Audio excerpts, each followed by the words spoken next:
It's Lupac, baby, in the building. The truth teller in the building. The pressure bringer in the building. If you rockin' with Pac, Make some noise. Yeah, if you got them receipts, put it on the floor. if you got that truth, Put it on the floor. if you rockin' with Lupac, Put it on the floor. hey, hey, hey, hey, hey. One time for the realest, bitch. Two times for the coldest, bitch. Three times for the bossed up, bitch. Fuck it up, fuck it up. Yeah, that's Lupac, bitch. One time for Lupac, baby. Let's go. Two times for Lupac, baby. That's right. Three times for Lupac, baby. Fire up. Fuck it up, fuck it up. It's Lupac, Baby. walk in, whole room in a G-shiv. Truth talk heavy, she don't ever miss. Stand on facts, yeah, she stand on 10. When Pac touch down, pressure step in. Spotlight glow when she hit that live. Whole chat lit when she drop that vibe. No fake love, only real ones roll. Lupac run the scene, that's how it goes. Clock that T receipts on sight. Drop one post on that ignite. Talk that truth, she don't play nice. Put it on the floor, expose that light. Go Lupac, Go, go, Lupac, go, go. go Lupac, go. Put it on the floor, Pac, put it on the floor. Time for the realest, Bitch, two times for the coldest, bitch, three times for the bossed up, bitch. Fuck it up, fuck it up. yeah, that's Lupac, Bitch. One time for Lupac, baby. hey, oh, Two times for Lupac, baby. that's right, oh, Three times for Lupac, baby. turn up, Fuck it up, fuck it up. it's Lupac, baby. Truth in her voice, yeah, the crowd gon' lean. When she clock them receipts, know she mean what she mean. No cap stories, she dismantle the fake. Every live she hit, make the whole chat shake. From the boot energy to worldwide view. Lupac, baby, got nothing to prove. Stand tall, crown never tilt. Pressure too heavy, whole lane get built. Put it on the floor, put it on the floor, put it on the floor, put it on the floor, put it on the floor.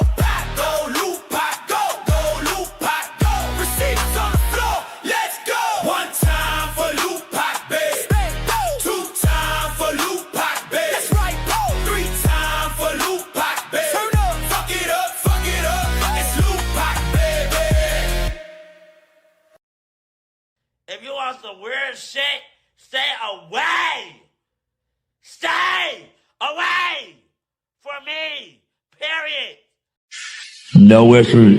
No weapon should profit.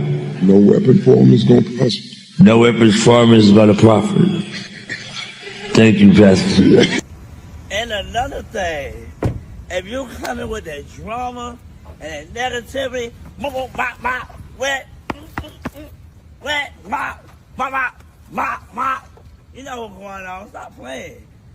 Hold up, hold up. Hold up. It's Lupac, baby, in the building. The truth teller in the building. The pressure bringer in the building. If you rockin' with Pac, Make some noise. Yeah, if you got them receipts, put it on the floor. if you got that truth, Put it on the floor. if you rockin' with Lupac, Put it on the floor. hey, hey, hey, hey, hey. One time for the realest, Bitch, two times for the coldest, bitch, three times for the bossed up, bitch. Fuck it up, fuck it up. yeah, that's Lupac, bitch. One time for Lupac, baby. Let's go. Two times for Lupac, baby. That's right. Three times for Lupac, baby. Fire up. Fuck it up, fuck it up. It's Lupac, Baby. walk in, whole room in a G-shiv. Truth talk heavy, she don't ever miss.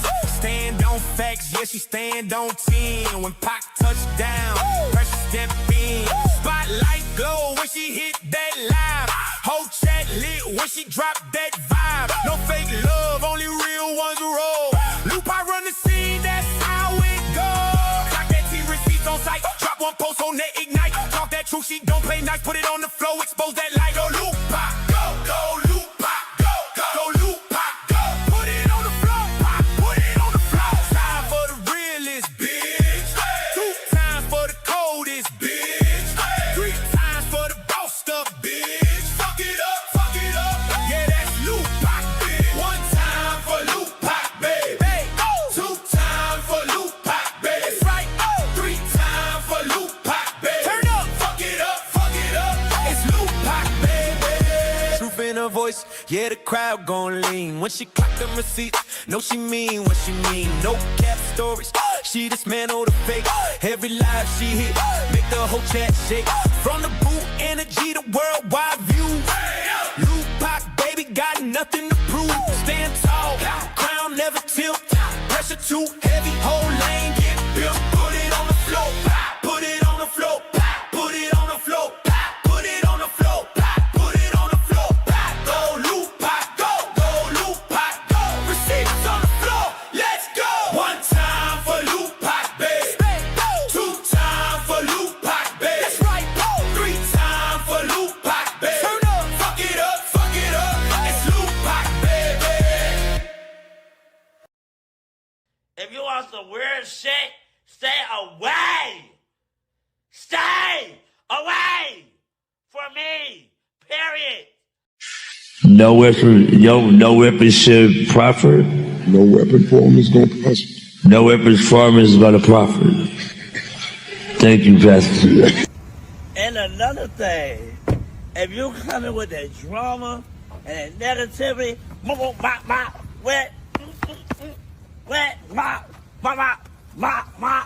you know what's going on. Stop playing.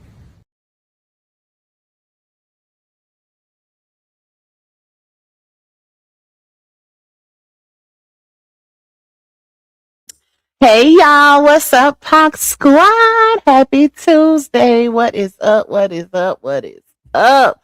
Shout out to y'all. Thank y'all for holding down that chat. Thank y'all for y'all patience. Listen, y'all. I was supposed to come back last night, but I was tired, y'all. I was sleepy, okay? And I didn't want to overshadow my live from yesterday by dropping another one right after, too. That's another thing. So I had to consider that as well. Now, if it would have been saga related, that's different because two different audiences, okay? But you know, I might do two today. We'll see. We'll see what happens. We'll see. Let me see who we got in here so we can get it started, y'all. Because I know a lot of people going live today about different things. Carmelo, then you got the saga related stuff. It's a lot going on with that, child. I might have to do a little update for my saga people also. We'll see what happens.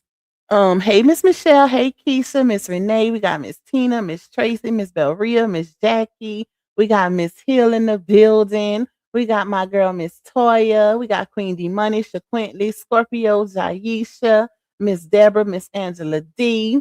We got, let me see, let me go up. We got Christina, another Christina. We got Simply. Hey, Basha. Hey, my love. Sweet Queen, shout out to you and all my other beautiful minds that's in the building holding it down. I know it's still a part of the work day, okay? So it ain't gonna be too many pulling up. Well, we'll see, because you never know, child. Because yesterday, baby, they pulled up, okay?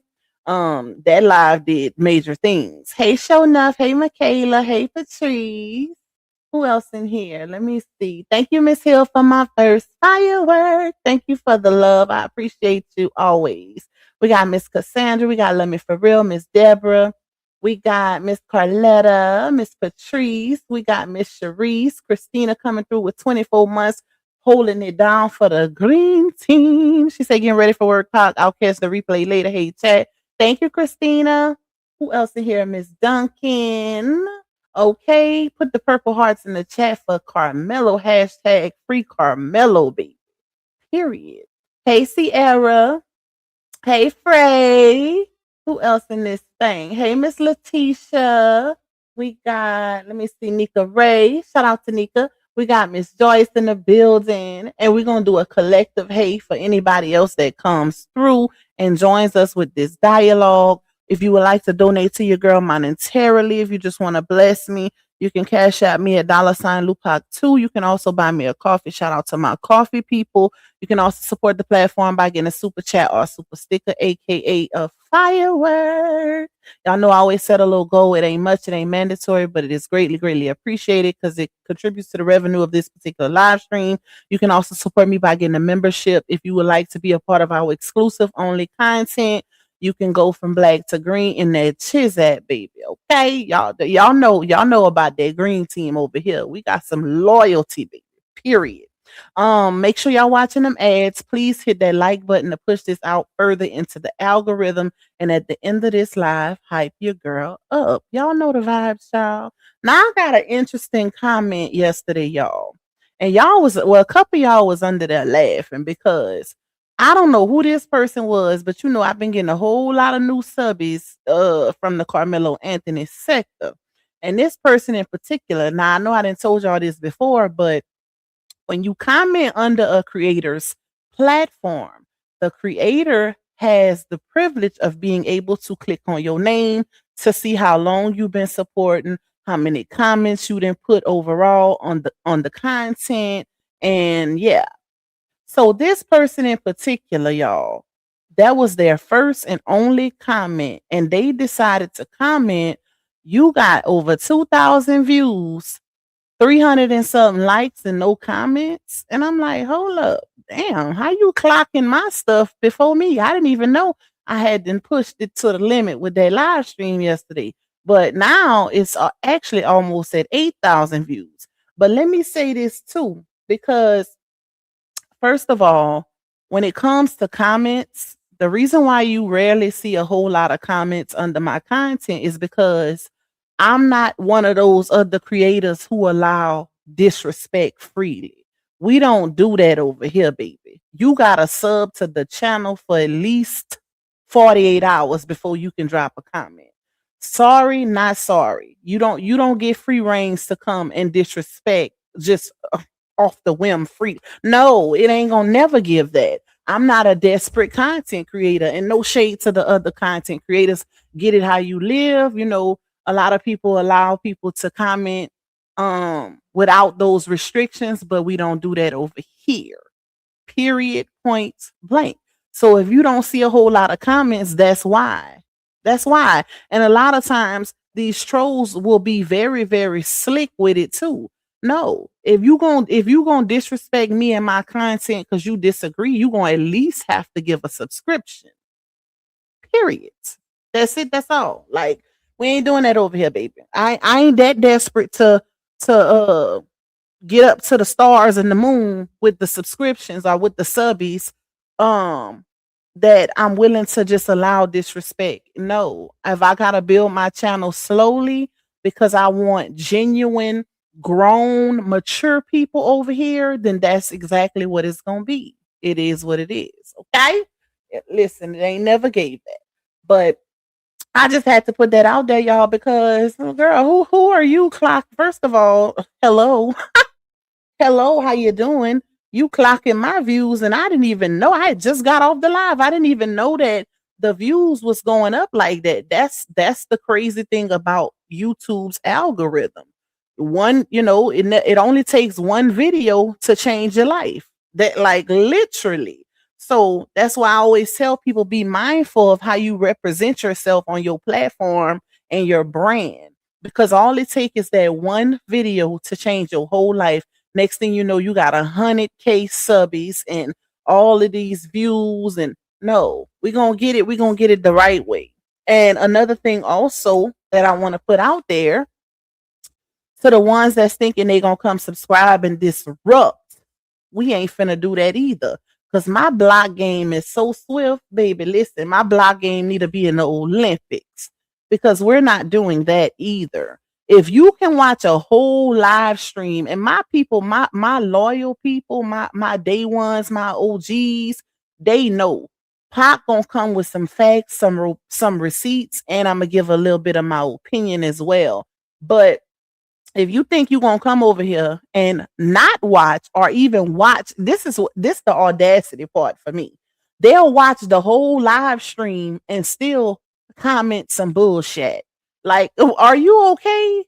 You mean to tell me you watch me break down a whole body cam video situation, and even as far as, with all the content we've been doing on this situation with Carmelo Anthony, and you still coming in the chat talking about according to the court evidence, he guilty?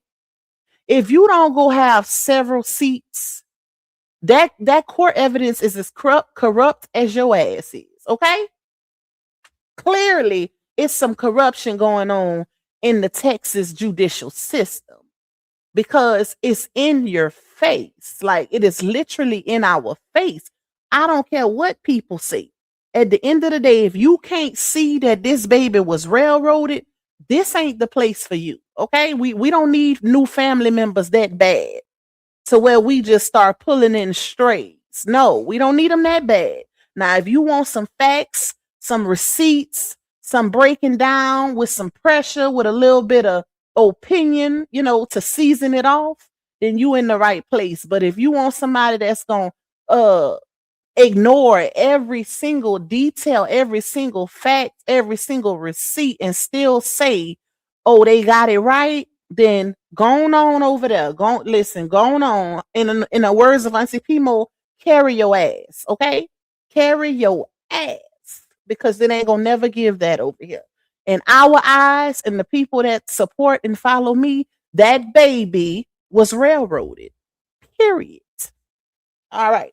So I had to just, put that little one too out here, y'all. Because they be trying to play with me on the slick like I won't let them have it. They listen, a lot of them don't know I'm from the boots. Okay? And if you know, you know. We kick ass and take names later. But I keep it professional. Sometimes. I'm just playing. I keep it professional all the time. I'm about to bring somebody on here that knows me in real life. Y'all gonna be like, what? So she fooling us. She ghetto for real. I'm just playing, y'all. I'm not. It ain't never gave ghetto. I get a little, little ratchet by the mouth when people try to play with me, but I'm very professional. Thank you, Miss Hill, for that magenta. She done lit up the chat with 5 gifted memberships. So if you see your name go from black to green, you are officially a part of the exclusive members only family for 30 days. That's it. That's all. If you want to continue that membership, you got to rejoin. But shout out to Miss Hill for that blessing. Shout out to Gossip and Giggles in the chat. Shout out to Michaela for 27 months. Tupac, you're doing an awesome job. Keep up the good work. Thank you, my love. Hey, TT with Lulu. Say thank you for the membership. Shout out to everybody that's coming in. All right, y'all. So we gonna wait. Hold on. Let me see. I don't want to miss this one. You said, Lupac, I have nothing but respect for you.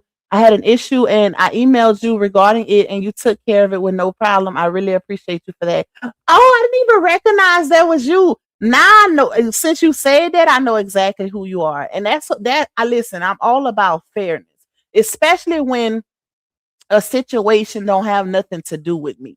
I ain't gonna go into too much detail because I know exactly what you're talking about. But yeah, that wasn't my issue. And people email me all the time out of respect and say things like, Pac, I don't want no problems. I know I have issues with such and such, but I don't want no issues over here. And it's no issue.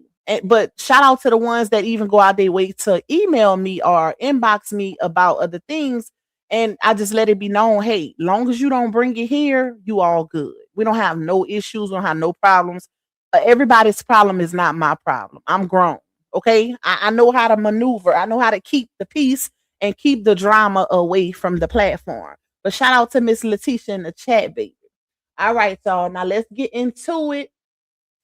We are about to go over the witness test. I almost forgot, y'all.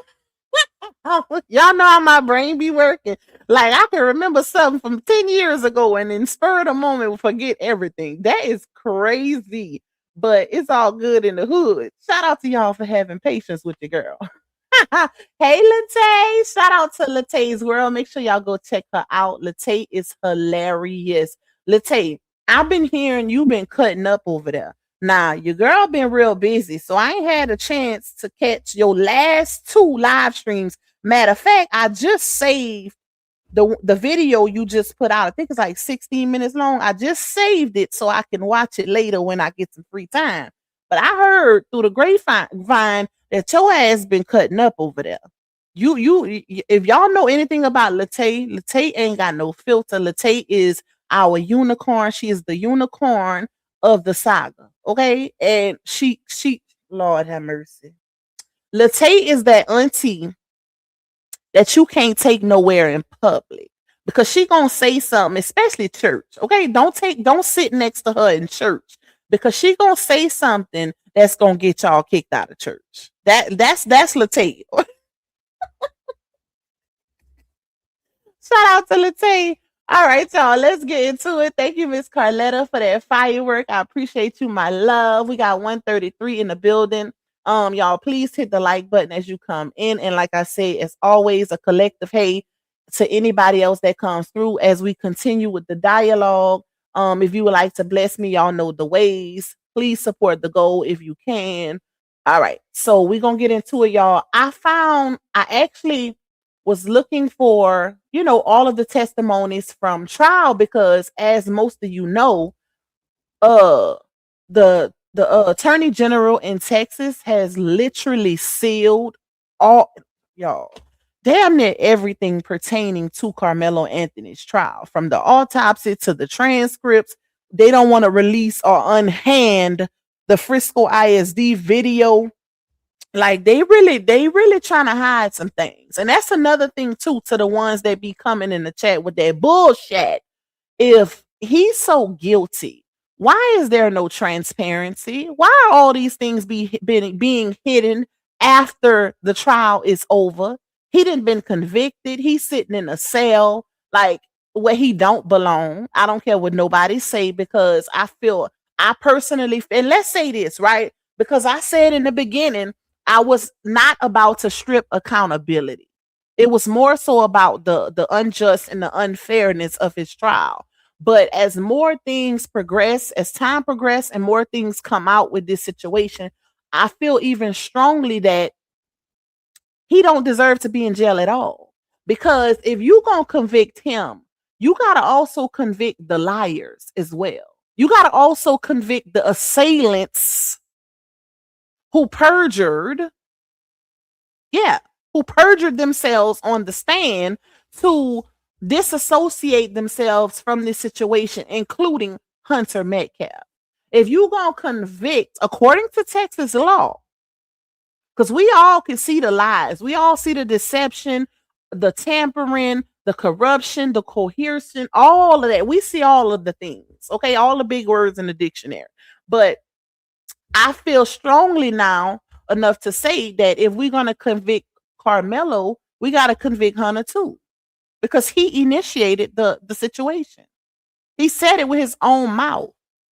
So don't come on my platform talking about he guilty, the body cam, he said I did it. We went over that yesterday. He ain't say that chat. I don't know what you heard, but we didn't hear that. We didn't hear I'm not alleged, I did it. We didn't hear that. Sorry, not sorry.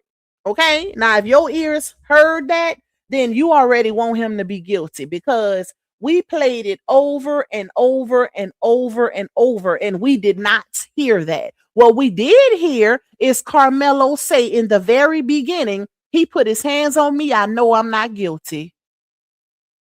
So I'd be damned if I'm finna believe that a very intelligent young man who was accepted into Morehouse College, HBCU, and also was receiving 20 plus scholarships, very high GPA, honors class, would literally say in the beginning of a video, he put his hands on me, I know I'm not guilty. Then in the very end, admit to guilt. Like, make it make goddamn sense.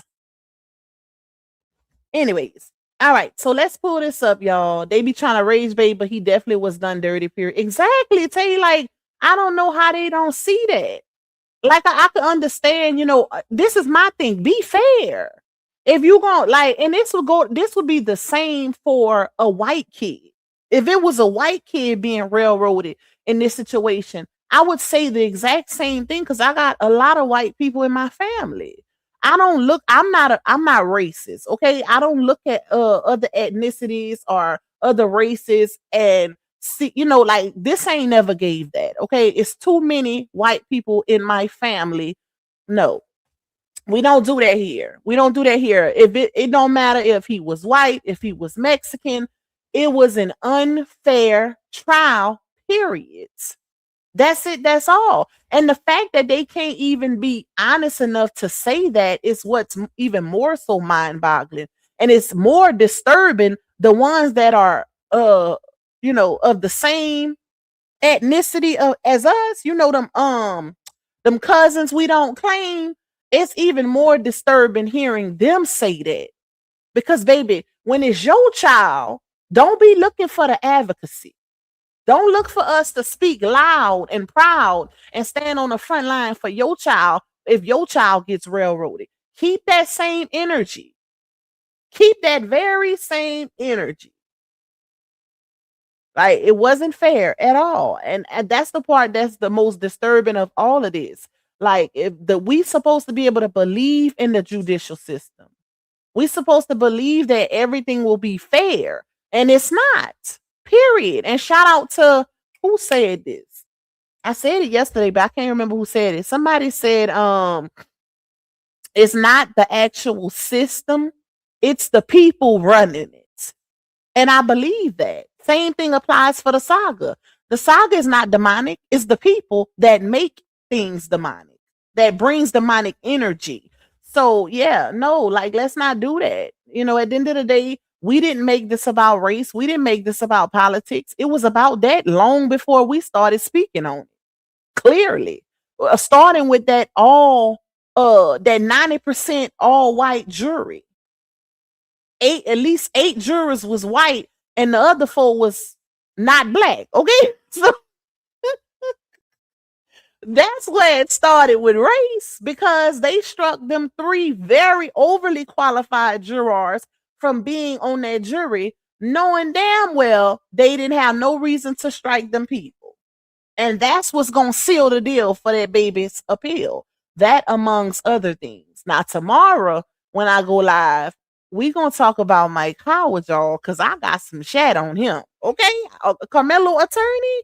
Oh, yeah. We finna tell him a new one tomorrow. Maybe tonight. We'll see.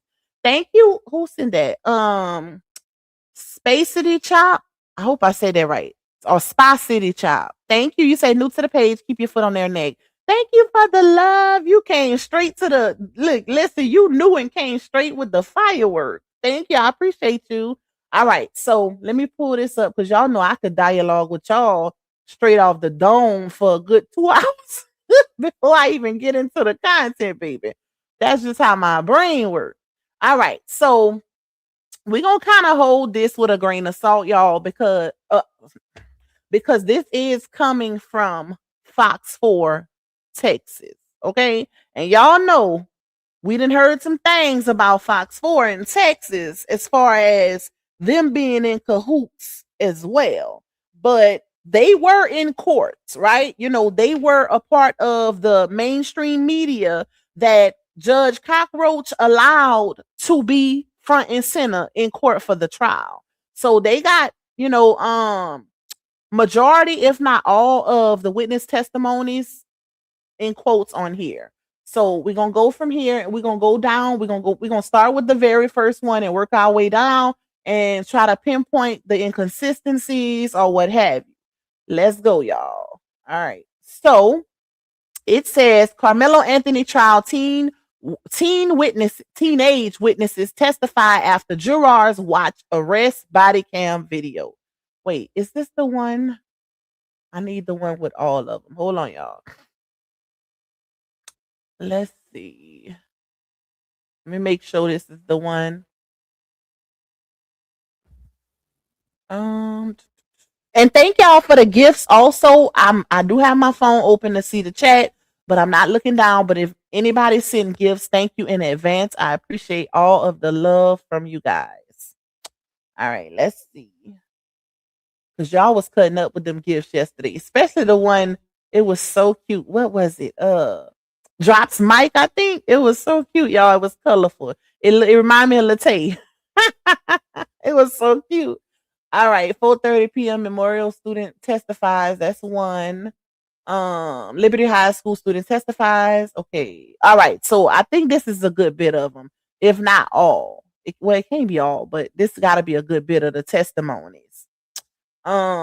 Thank you, Miss Hill. Miss Hill then came through with 5 more gifted memberships. So if you see your name go from black to green, you got a free 30-day exclusive gifted membership to thank her in the chat. I saw a few trolls in the comments. I was about to tell them you don't play that as a saga view. Listen, let them know, Miss Mel Mel.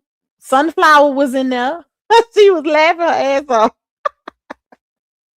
Sunflower was in there laughing, child. I said, don't be laughing. Let them know how we give it up over here. That lady show clocking my views. Ma'am, excuse you? Listen, I'm not no stranger to getting views now. Don't do that. Go check my history, okay? Go check my saga videos. It ain't never gave a stranger to views. I just gotta get in that algorithm, and once we in there, we good. We Gucci. All right, so let me see where I want to start. Let's see. Okay, we'll start here. It says Anthony, 19, faces, and y'all know, if you've been here, Karmelo was 17 when this happened. It happened April 2nd, 2025. Okay. Let's go down. The judge dismissed the jury. Okay, we want to go straight to the testimony. All right. It says 4:45 p.m. The people under the tent. Defense attorney Mike Howard clarified that there were about 20 people under the tent when the poking happened, a mixture of boys and girls. Now, let's say this, y'all. This is why they don't want that transcript to come out. This is one of the reasons, because that transcript, it will be very telling. Y'all see the stuff that's being exposed now, and we just getting bits and pieces of what happened. So imagine when that transcript come out. Just that first line of Carmelo's ex-attorney, Mike Howard, saying they had about 20 people under that tent is very telling. You know why? Because guess what?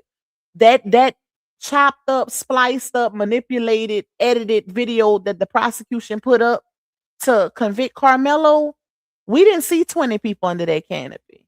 We didn't see 20 people. You know why? Because they were edited out.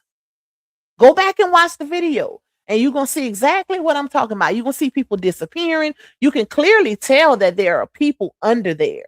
But the way they splice the video up, it's like a hot mess. It looked like a big, blurry, boogery mess, okay?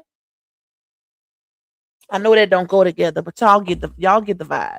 But yeah, they definitely did a lot of editing to that video, because it been said by multiple people that they had at least 20 people up under that canopy, a mixture of more boys than girls. Let's just say that, okay? The only girl I actually seen was one of the thick ass kids that confronted Carmelo's little sister that was in that yellow poncho.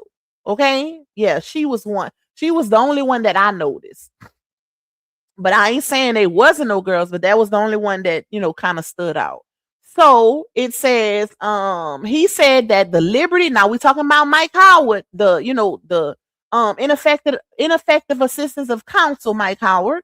He said that the Liberty tent was getting pretty crowded because people were hiding from the rain. The teenage witness agreed. This is Mike Howard crossing one of the witnesses. The witness also agreed that it seemed like Anthony knew at least one person who was seated under the memorial tent. Who can guess who that one person was? I got it.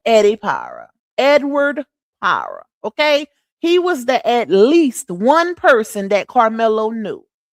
Hey, Luna. Shout out to you, my love. Luna in the building. Show me your glory. I see y'all. All right. Eddie Para is that at least one person that he knew, y'all. Y'all, pay attention. It's finna get real good. The defense pointed out, and the witness agreed, that Anthony was seated near the middle of the tent with other people around him. The defense seems to be using cross-examination to point out to the teenage witnesses the differences between their testimony in court and the statements they gave police. In other words, they all was lying. In short, and in other words, all they asses was lying, allegedly. We're going to say allegedly because we wasn't there, but we know, right? They all was lying, y'all. That's why now, it's a lot of flack and a lot of smoke coming, what's his name, Mike Howard's way. But one thing I will say is, and y'all, this is, oh my God, it was so railroaded. Mike Howard, from my understanding, did a fairly decent job in getting the witnesses to incriminate themselves, but it still wasn't enough, apparently. It still wasn't enough. Because when you in cahoots with the prosecution and the judge and the family, the Metcalfs, you gotta still do a little bit of your job to make it seem like you on Karmelo's side, even though we know he wasn't. And we're gonna talk about that tomorrow. But let me see what I stopped. Hey PYP, happy Tuesday, my love. Shout out to you for 6 months. So it says, notice y'all, the witness agreed that Anthony was seated near the middle of the tent with other people around him. Hint, hint, Karmelo was sitting down and everybody, all them thick ass kids, was standing up surrounding him. The defense seems to be, okay, I read that part. Let me read again. Defense seems to be using cross-examination to point out the teenage witnesses, the differences between their testimony in court and the statements they gave police, as well as the location where people were sitting or standing. The attorney has asked each one if they recall seeing Anthony sitting while Metcalf was standing. All right, let's go down. Anthony remained expressionless as the teens testified.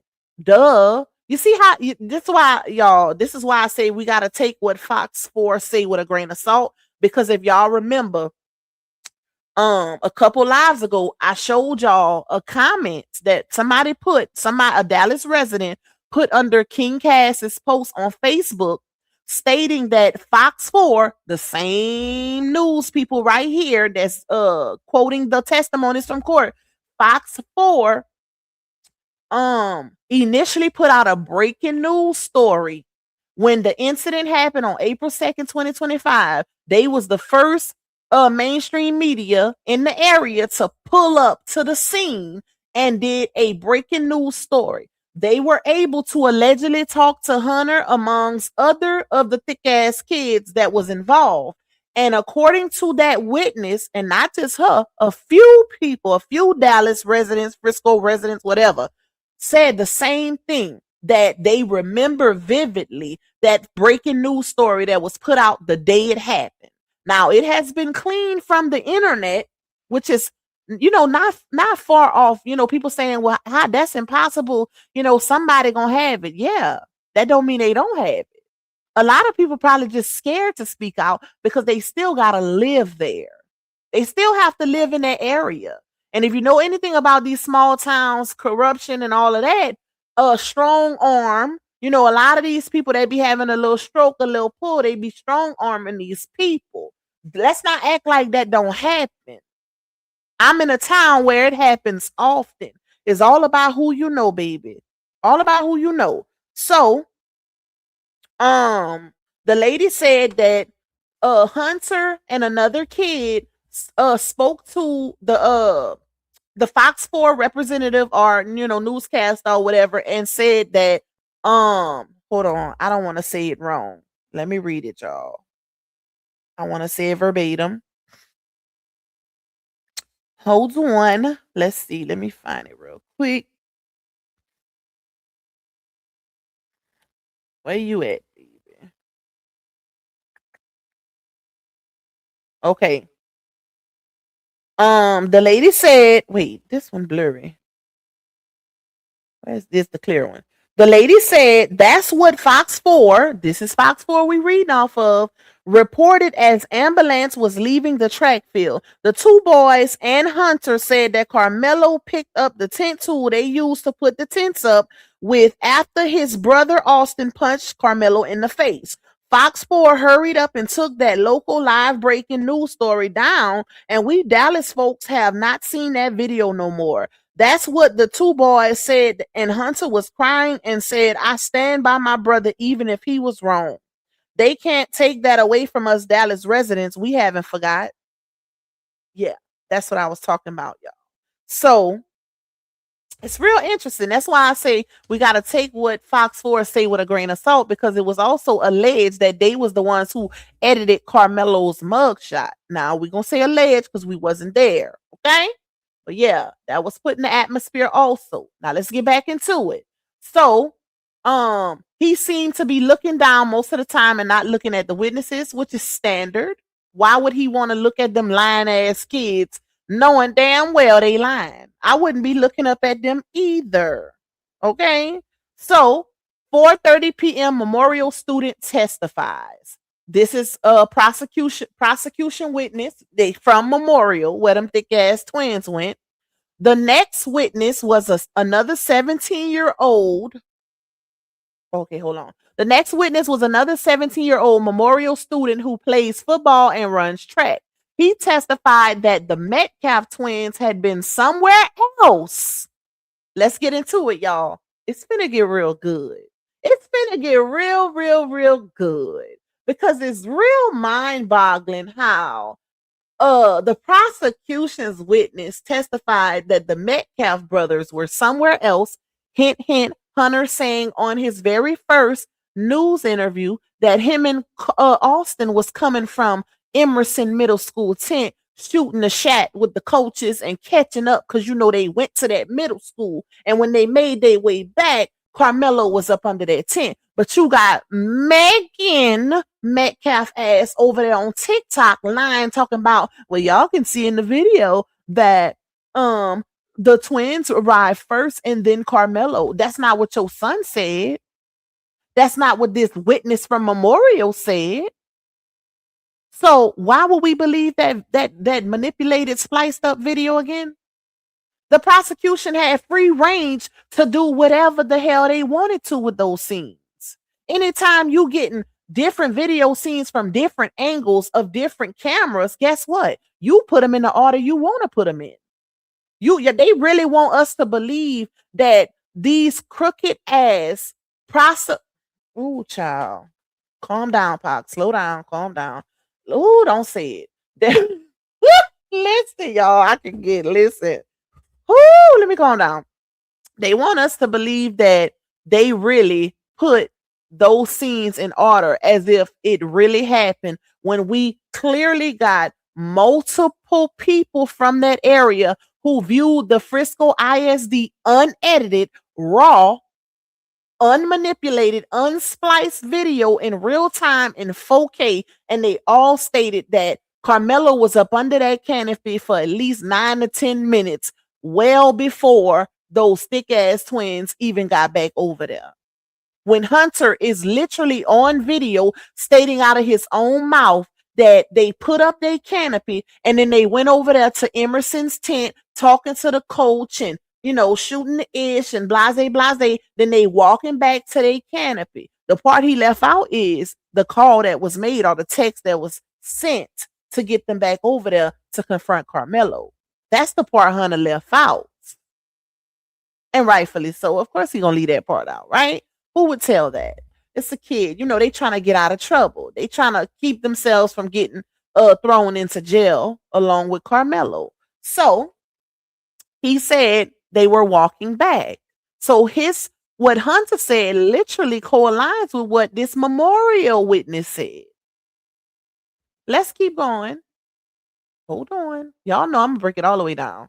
So let's go. He testified that the Metcalf twins had been somewhere else, possibly warming up or at the concession stand, and then came back to the tent. When they got back, they talked to people at the front of the tent and then saw Anthony. Ain't that interesting, y'all? Ain't that interesting how the prosecution's Memorial witness stated that the twins was off somewhere else, possibly warming up at the concession stand, or possibly harassing Emerson Middle School, that little girl that was over there representing Emerson, that the police dispatch radio kept looking for the alleged suspect or suspects, allegedly. But y'all heard it too. Y'all heard it too, okay? Y'all heard Dwayne say that the Metcalf parents was already there addressing that issue. Y'all heard it. We're going to try to get Dwayne over here because Dwayne got all the tea, baby. Matter of fact, I was supposed to get him today, but I forgot to message him because I was trying to hurry up and get my live out the way. Hey, friends, shout out to my bro in the chat, Lupac, baby. Keep cooking, sis. Thank you. I appreciate the love. Thank you for that firework. Are you going live tonight? Let me know. Which I know you're going to let me know. You're going to let your girl know. But shout out to you. Thank you for the firework. Lupac, I'm weak when you say thick ass twins. Listen, we got to call it like it is. Them was some thick ass twins, y'all. No, thick ass kids. Cause we can't ignore or forget. Oh, child, hold on, y'all. I didn't click on somebody live. We can't ignore or forget about the other kids. It wasn't just the Metcalf twins. It was those other kids, them other thick ass kids that was with them. It's just that the twins was bigger. Okay, the twins was a little bigger, child. So yeah. All right, let me see. Hold on, y'all. Let's keep going. Let's keep going. So he said when they got back, they talked to people at the front of the tent, then saw Anthony. The student said it was starting to rain. He recalled seeing Anthony behind memorial section of the bleachers. Let's run that back.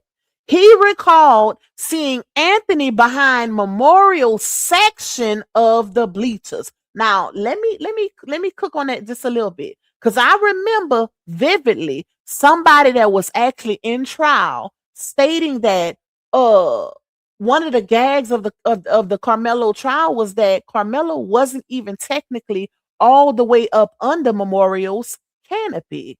Like, and that's why, if y'all remember, I told y'all that's why they didn't show the angle from the back.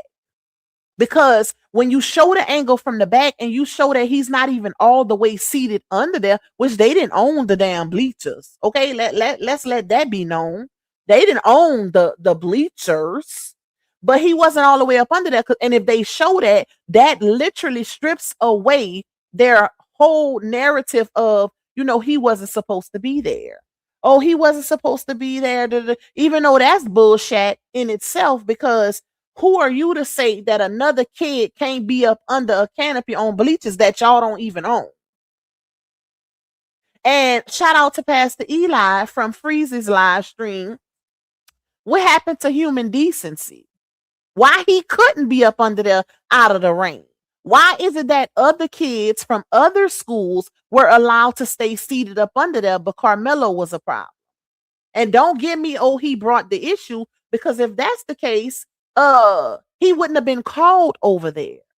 He was called over there. He didn't go over there looking for trouble. He got up out the rain. He was passing on the side, getting ready to go warm up. It started raining. And then next thing you know, he'll go Eddie Power snake ass, Karmelo. Yeah. All right, let's keep going.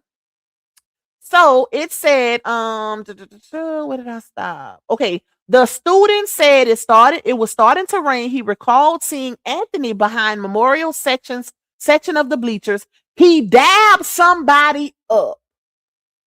Guess who he dabbed up, y'all?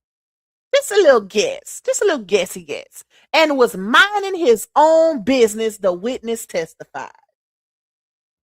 Ain't that interesting how this witness has no relation to Karmelo? This is where you check in to see if there's a conflict of interest. Because this witness was from Memorial. The twins went to Memorial. Karmelo went to Liberty. No, not Liberty. What is it, Liberty? What is it called, y'all? What was Karmelo's school? I think it was Liberty, huh? Or no, Centennial. Karmelo went to Centennial High. This kid that testified went to Memorial with the twins. So there's no relation, because guess what? The only person that Karmelo probably knew up under that canopy was Eddie. And we know why he knew Eddie. That was in connection with Karmelo's girlfriend. Okay. So this kid had no reason to lie on Karmelo. I believe this kid more than any of the others. Because, and in all actuality, I'd say that this kid's testimony was more so at least 85% accurate amongst all the other kids who were cohort saying the same thing. Look at my thumbnail, y'all. Literally. So let's keep going. Hold on. Okay. Yep, Eddie. Eddie was the one that they said he dapped up. All right. So, and remember, this kid said Karmelo, he dabbed somebody up and was minding his own business. Remember, somebody even said Karmelo was playing on his phone, which that's another thing. Where's Karmelo's phone? Where's his phone?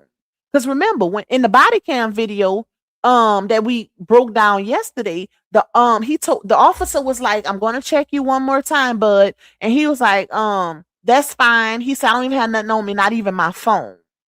Where was his phone? Because remember, remember I told y'all I went through Reddit. I went through Reddit's website to check back to see the conversations that was being had around the time this happened. And I found some that was hidden in a thread, and they was literally saying that those twins broke Carmelo's phone also. But that wasn't brought up. That was just word on the streets from people in the area when this first happened. And I'm gonna read something to y'all that I got from King Cass over there. Is a post on from April 16th, 2025, I'm not mistaken, about what they thought happened. Okay? The people in the area. Hey, Gemini. Hey, my love. All right. So, he said the witness testified that Metcalf asked Anthony to leave nice at first, and then things heated up from there. He remember hearing Anthony say, touch me and see what happens. Let's keep going. This witness also saw Anthony's hand in his backpack and heard him tell Metcalf, don't touch me. The witness testified that he was worried because it appeared as though Anthony was holding something. Now, let's cook on that just a little bit, because remember, y'all, it was also stated by one of the witnesses that during the heated exchange, Karmelo said, the whole touch me or don't touch me or something like that. And then, they kind of went back on that just a little bit. And then Austin allegedly stated, oh, this Frisco, you ain't got nothing in your bag. Remember? Somebody said that. It might be in one of these testimonies. But my thing is, right, if that conversation was being had about Karmelo not having nothing in his bag, and that, in my opinion, that had to be around the time when Austin snatched Karmelo's bag. Like to say, oh, you ain't got shit in this bag, and snatched it up. Because remember, Hunter and Jeff Metcalf both said that Austin snatched Karmelo's bag. And from my understanding, that wasn't even brought up in court. And we could only guess why. Could it be because that's robbery? That would be considered robbery. Shout out to Judge Joe Brown on that. Because you are not, once it gets aggressive and it's an altercation, confrontation, and you take someone's property, that can be considered robbery. And even more so, a reason for Karmelo to protect himself, because he had multiple assailants surrounding him, thick ass kids. Shout out to my girl in the chat. He had multiple thick ass kids surrounding him, and he could have even been bluffing about having something in his bag just to keep them from attacking him. People do that all the time. Oh, let me act, let me act like I got something, like I'm holding, right? Let me act like I'm holding a little 1-2 so they can get up off and so they can back up a little, right? People do that all the time. It's called bluffing for a reason. But like I always stated, I always believe that Karmelo picked up somebody else's tool up off of them bleachers, under them bleachers, while he was sitting down. Like, and it goes with the narrative. If the twins had just set up the tent, just set up that canopy, it makes a lot of sense for a tool to be up under that canopy. They had a lot. If y'all look at the picture that Fox 4 put on a thumbnail of the crime scene, they had a lot of stuff up under that canopy.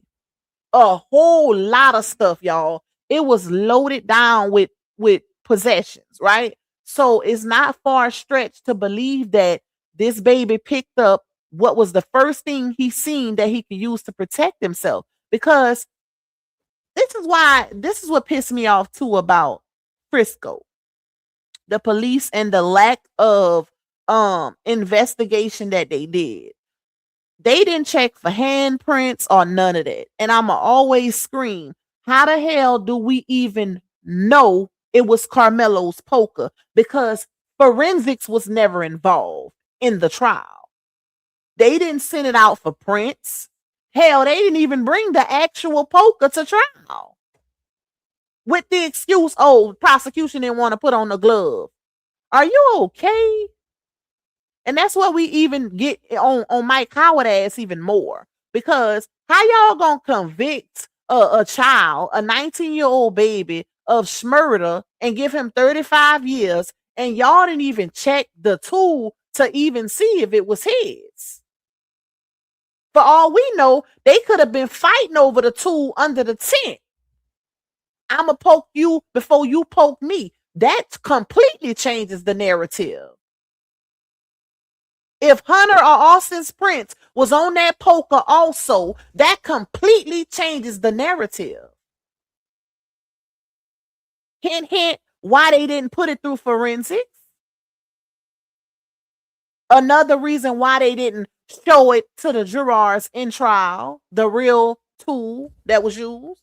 Multiple tools, actually, because they prosecution submitted 2 pokers. 2 different pokers. Who the hell was the other one for? How do they even know which one was used? They didn't check for prints. That's why they was banking on forcefully trying to make people believe and manipulatively trying to make people believe that Karmelo said, I'm not alleged, I did it, knowing damn well that baby didn't say that. He started the video off by saying he put his hands on me. I know I'm not guilty. Ain't no way in hell he gonna say that and double down on it and then later on admit by saying, I know how this goes. I'm not alleged. I know I'm guilty. No, he said, I'm not. Hold on, Pop. He said, I already know how this goes. I'm not alleged. I did it. That baby did not say that. They tried to force that narrative. You couldn't even tell what he actually said. Child, closed caption didn't even pick it up. Closed caption didn't even pick it up. But they over here, them dusty ass trolls trying to come in the chat talking about he admitted to it. Would you bank your life on it? How much you want to bet? And we ain't going off of what Eduardo Cortez said either. Because, listen. Yeah. We don't trust him either. That's all we're going to say. We don't trust him either, boo-boo kitty. We got 184 in the building. I need for y'all to share this out. Hit the like button. Support the goal. Support that goal. Let's see the 4th of July in the chat, baby. Pox Squad, where y'all at? Turn me up, turn me up, turn me up. All right, let's get back into it, y'all. So, the witness said, let's see, I read this part. The witness also saw Anthony's hand in his backpack and heard him tell Metcalf, don't touch me. The witness testified that he was worried because it appeared as though Anthony was holding something. He recalled seeing Metcalf touch Anthony on his shoulder with 2 hands, kind of moving him. Now, this is where he started going into the prosecution's narrative. Because how you kind of move somebody or how you touch. Notice how they put touch in quotation to try to make it gentle. With 2 hands, y'all. He touched them on his shoulder with 2 hands, kind of moving him. And then Anthony poked him in the chest. Are they okay? Like, are they okay, y'all? Even in their spliced up, edited, manipulated as video, you can see Karmelo fly back when Austin pushed him. You can see him fly back. From my understanding, one of the witnesses even testified that it was so hard, Eddie flew back. Like, make it make sense. But, you know, they got to try to make it not seem reasonable, right? They got to try to make it not seem justifiable. That's why they putting that gentle on the push. Oh, we can't make it seem like he used force because we don't want to make it seem like Karmelo met force with force. it was already forced based on his size. That thick ass boy was 200 and something pounds, over 6 foot. Karmelo was 130, 135 at the time. 5'8". That was force enough. That's fear right there.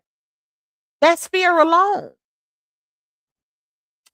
So, and I don't, and y'all, this is where I don't believe that this witness seen Karmelo poke Austin in the chest, because guess what? Hunter said he didn't even see it.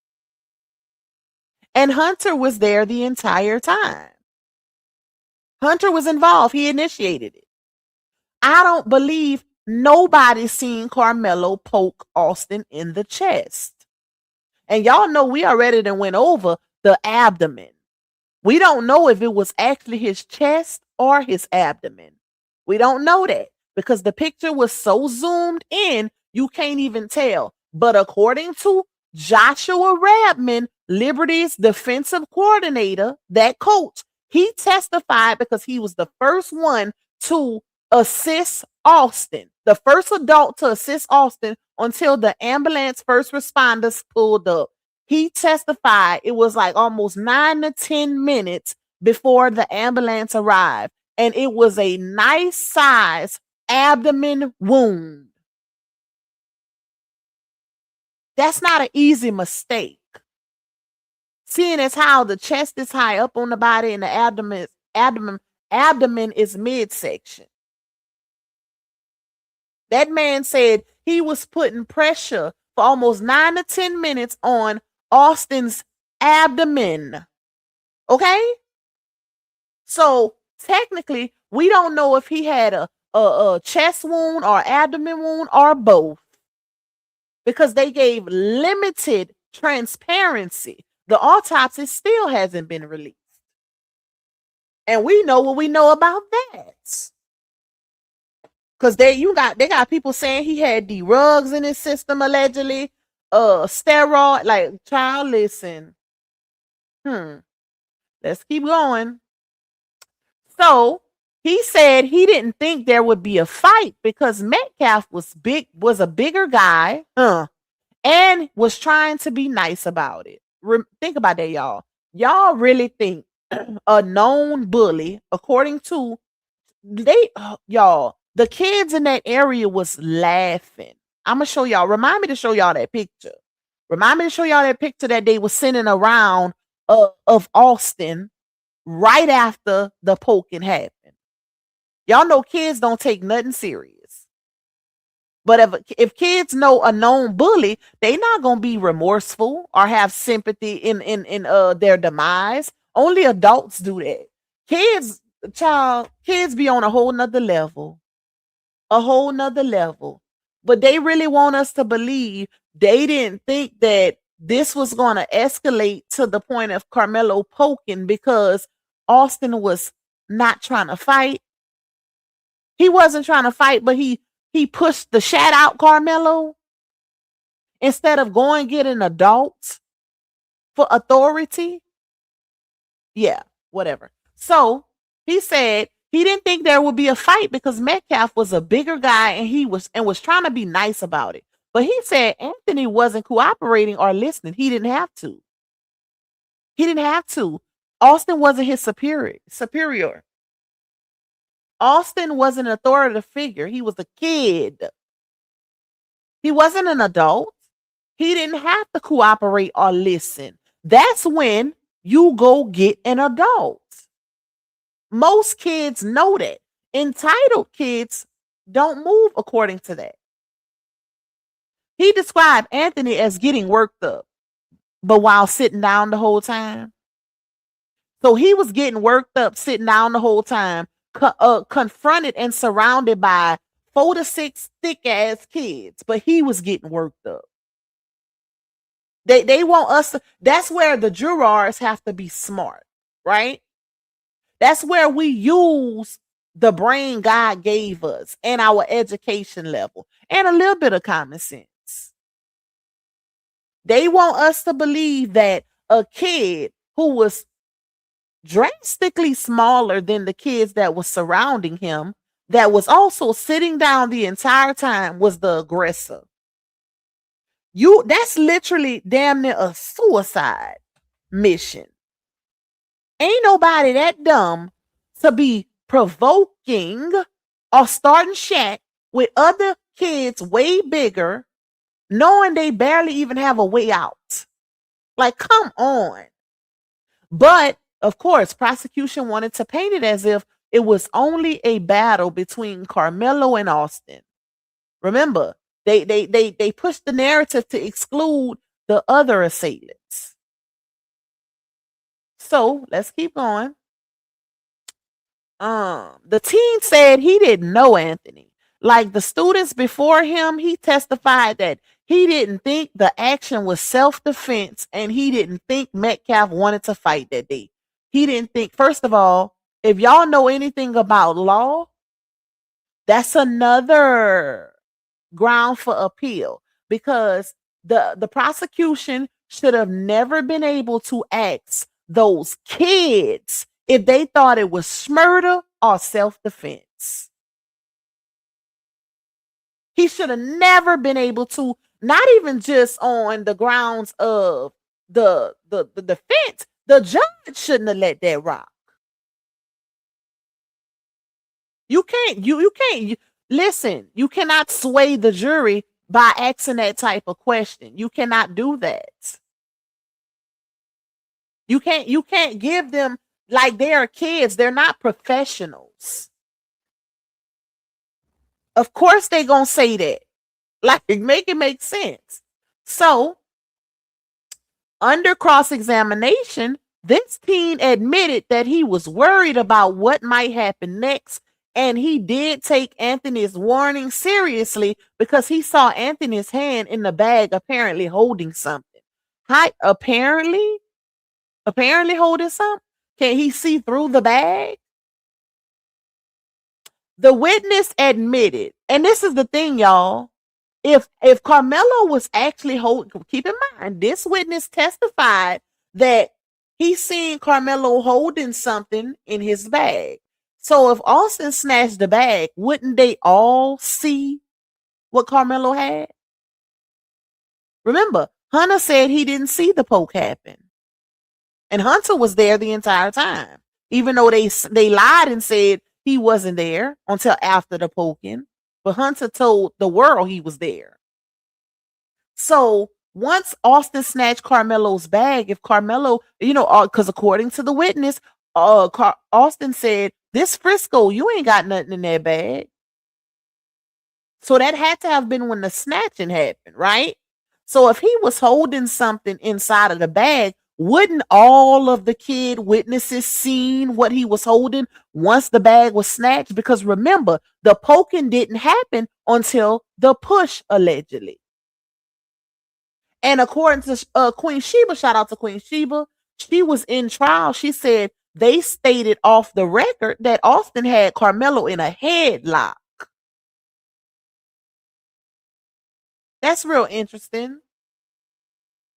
My thing is, why the defense didn't weigh in on it? Because now that shifts. That changes the game even more so. Because if you got me in a headlock and I got epilepsy, I have even more so reason to poke your ass. Because one, you're drastically larger than me. Two, you got me in a headlock, which is a restraint type of defensive situation. And it also can stop the airways. I could stop breathing. I could catch a seizure. The other kids can start wailing on me while you got me in a headlock. Anything could have happened. That's even more so for a poke to happen if that's the case. Because remember, they didn't weigh in on that, y'all. I cannot wait until this transcript is released. Oh my God, I can't wait to break it down. I cannot wait, y'all. So, hold on, let's keep going because I still feel like even though this is Fox 4 with these testimonies, I still feel like they switched some shit up too. Allegedly. So, he said, let's see, wait, where did I stop? Okay. The witness admitted he stood up when Metcalf stood up because he didn't want there to be a fight. He agreed that Metcalf was standing. He was standing. Metcalf's brother was standing, but Anthony was sitting. Remember, y'all, the other witnesses testified that Hunter wasn't there when the poke happened. He was sitting off on, the left of the canopy towards the bottom, playing on his phone, not paying attention while his brother is getting into an altercation. That's what prosecution wanted the jurors to believe. Even though some witnesses testified that Hunter was there, Hunter stated he was there. Make it make sense. This is prosecution's witness getting cross-examined and stating that I stood up because I didn't want it to be a fight. Austin was standing. Let me see. Metcalf's brother was standing, which is Hunter. But why was he standing if he wasn't there and he was off over there scrolling on his phone, not paying attention, according to the witnesses? Because they wanted to exclude him because then it would be more than one against one, right? But that's crazy. That's real crazy and interesting. So, and who the hell in their right mind finna take that as, oh, we don't want it to be a fight, so that's why we was standing up. No, y'all was standing up because y'all was enjoying that boy getting punked.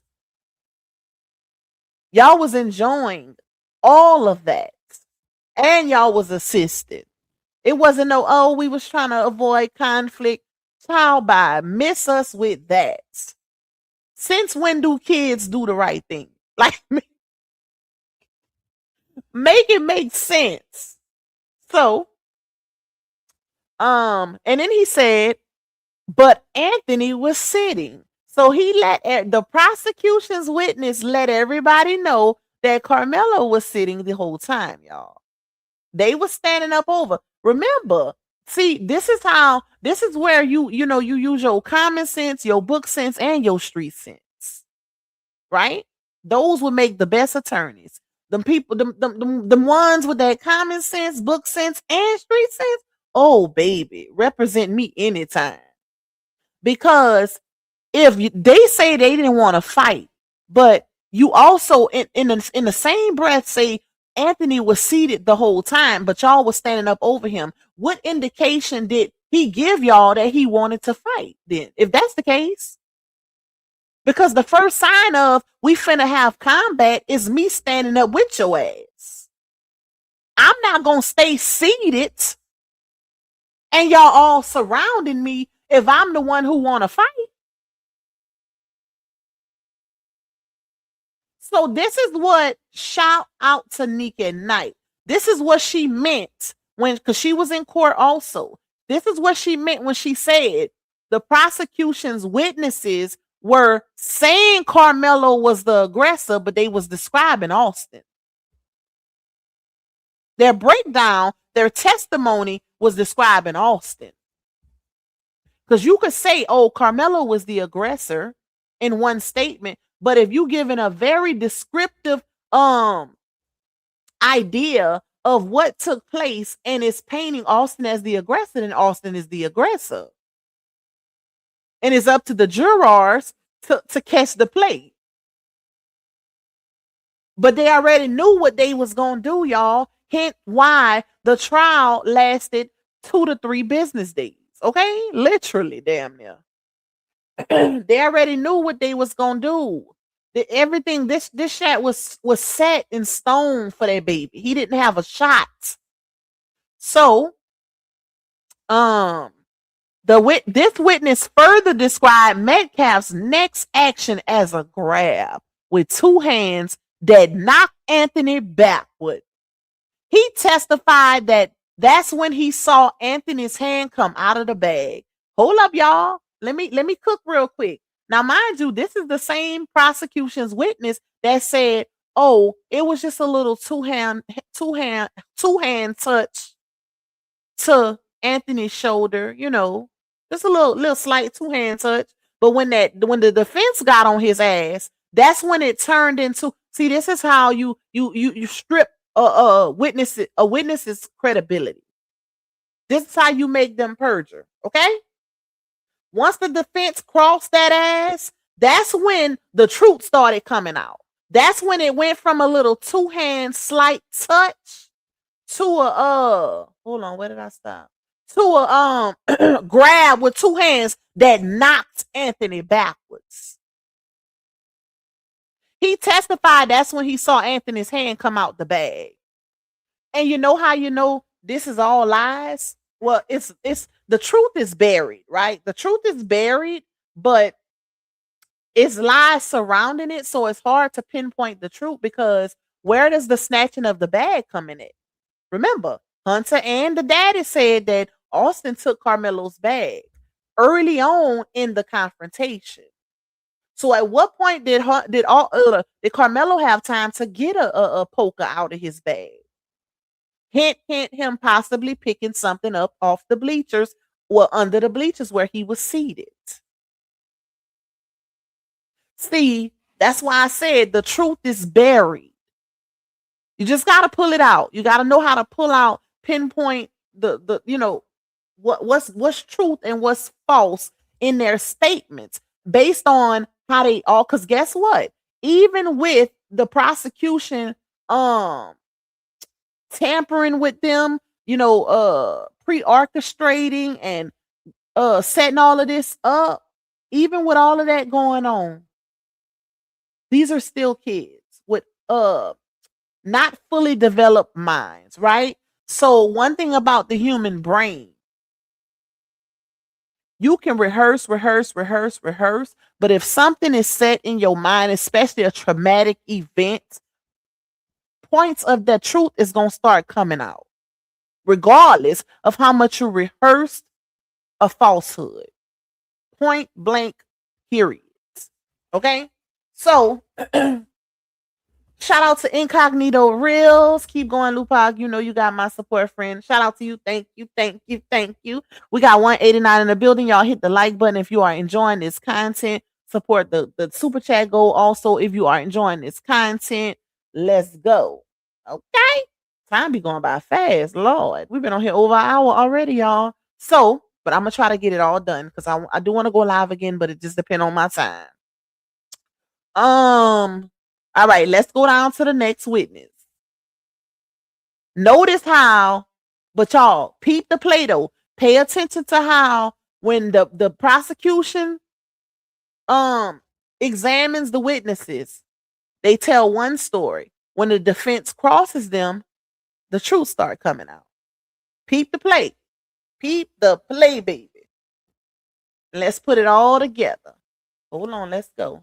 So, 4 p.m., Liberty High School student testifies. The first one was a memorial student, right? So guess what? This, in my opinion, lets you know that it was multiple different kids from different schools up under that canopy. 4 p.m., Liberty High School student testifies. A Liberty High School student who recently graduated took the stand. Oh, Lord. I think this is the one that lied. I think, don't quote me, but I remember vividly, y'all. It was stated that they had a girl who went to, now this is some back end tea. This is some in the streets tea right here. It was stated that, and this came from somebody that lives in the area. It was a girl who went to the police station after the fact, right? Months after the situation happened, and said she wanted to give a statement. She went with her mama to the police station, gave her statement. They used her at trial. Come to find out, she lied about the whole entire thing. And they literally exposed her perjury on the stand. That is some crazy shit. I think this is her, but we're going to find out. Let's see what she had to say. This might be her. This might not be her, but she in here. So, a Liberty High School student who recently graduated took the stand. She was competing in the track meet that day for Liberty, which had a tent set up right next to the Memorial High School tent. So she wasn't even under the tent. This might be her, y'all. We'll be able to see. She described the weather saying it was raining really hard for a few minutes and then drizzling. What drew your attention? Question mark, the prosecutor asked. She described hearing Anthony and Metcalf having a verbal argument. She recalled hearing Anthony say, if you want me to move, you have to move me. She testified that Anthony was more aggressive than Metcalf. Unlike some of the previous witnesses, peep the play, y'all, she wasn't even under the tent. But she testified that Anthony, the one who was seated the entire time, was more aggressive than Metcalf.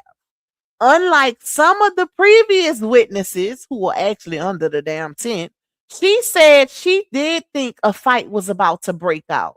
But she testified that she didn't think Metcalf wanted to fight. How convenient, y'all. The teen testified that she didn't think the fight had anything to do with race, meaning black or white. She also became emotional on the stand while recalling seeing Metcalf bleeding.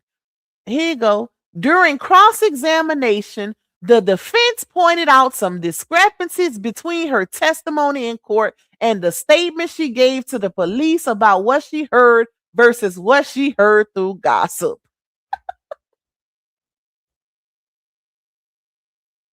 She was the one, y'all. She was the one who committed perjury. You gotta be a damn fool. Not just a damn. The fact that her mama brought her.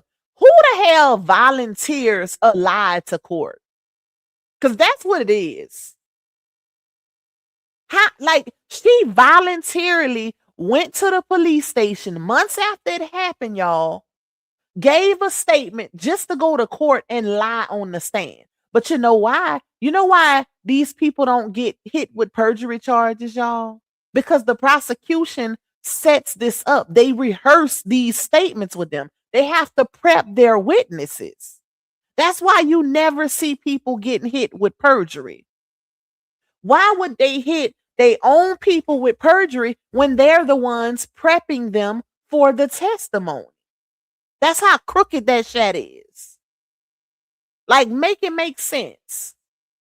The only way somebody gets hit with perjury is if they go against the prosecution. That's the only way. That is literally the only way. If they go against the grain, that's when they get hit with perjury. And that's messed up because it allows people to go against the oath and with no consequences. What's the purpose of us raising our hand to the Bible if you got the prosecution prepping people to lie and they don't get in no trouble? What's the purpose? Thank you, Kizzy. She said, hey, Pac and chat, showing some love. Thank you for that firework, my love. I appreciate you. Lupac, a woman named Melanie Styler was just fired from Collin County for leaking info to Sarah Fields. Melanie was a city clerk on another case. She violated Melo's rights by doing. Oh, wow. How you know that, Miss Patrice? Where's that information? Where is that info, girl? That's some tea. Damn. All right, let's keep going, y'all. But she was the one who was caught perjuring and didn't get in no trouble, which is jacked up because it sets a precedent that you can get on the stand and lie. Long as you lying for the prosecution, you good, okay? But if you exposing them, yeah, you don't get in no trouble. 3:30 p.m., another teammate testifies. So, the next witness called to the stand was a 17-year-old rising senior whose father was recently murdered in California. He is a running back on the Memorial. This is another Memorial with the Twins, y'all. Remember, the Twins went to Memorial. This is another one. Memorial High School football team and was a member of the track team. He told the jurors that Metcalf was his team captain in football and was a leader. That's real interesting. That's real interesting, seeing as how even the coach had grievances about the twins, or shall I say Austin, not showing leadership. So that's real y'all. That I think they probably forgot that the coaches text messages between him, Austin, and the other players was submitted into evidence. The coach literally had grievances about their lack of leadership, lack of support to their teammates, attitudes, and so forth. But he get on the stand and say he was a leader. Child, you just cannot make this up. What's up, Eric? Hey, Miss Alvera. Hopefully, the lady who just got fired has a copy of everything to do with um the to make it worth her while of getting fired. It's on Miss Lowdown channel. I don't know who that is. You gonna have to send me her link to my email, Miss Patrice. One of my mods, put my email in the chat, please. Hold on, y'all. Let me finish chewing this cookie. I had to give me a little snacky snack.